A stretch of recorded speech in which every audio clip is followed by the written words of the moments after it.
This is Tom Fox.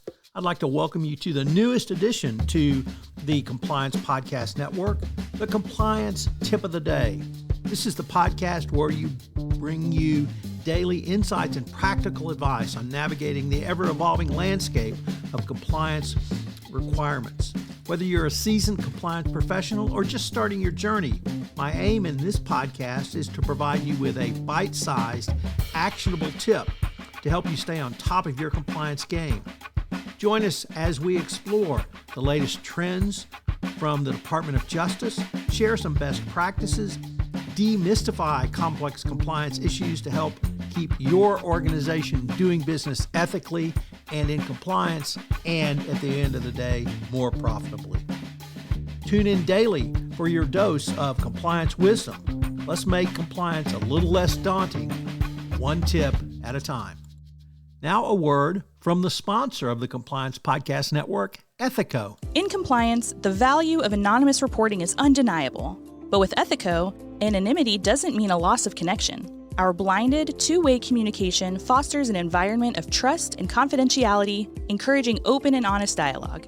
It's not just about receiving reports. It's about understanding the story behind each one, creating a culture of integrity and respect. Transform your approach to anonymous reporting with Ethico. Begin your journey at ethico.com/CPN, where you can book a demo, access an exclusive white paper by Tom Fox titled The ROI of Compliance, and utilize our free ROI calculator.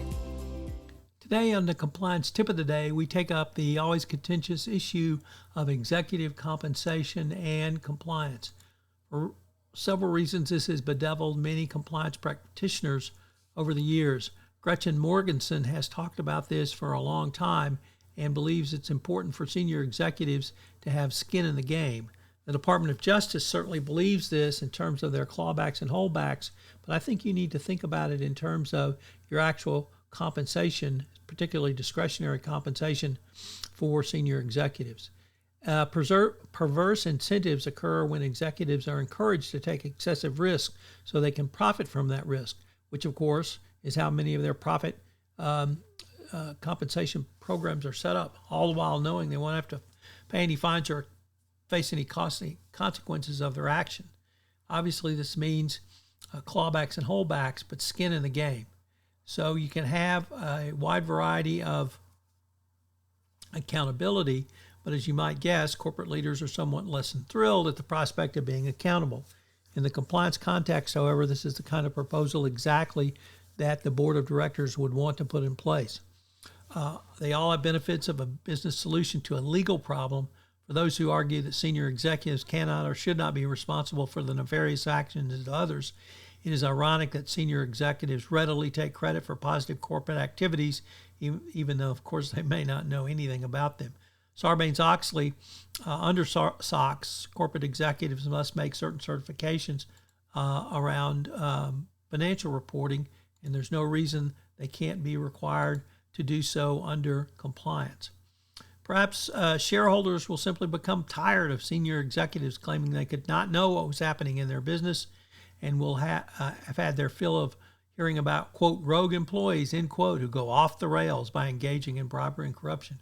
When in fact, of course, it all starts with the top, tone at the top, how management sets that tone, and then what they actually do with that tone. So yeah, I think it's certainly fair and appropriate to have senior executives with skin in the game.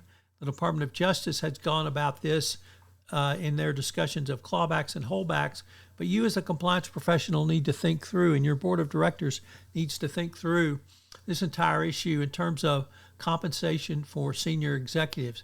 Are they being rewarded for too much risk, and are there less than serious consequences? So this month's sponsor of the Compliance Podcast Network, including this podcast, is Ethico.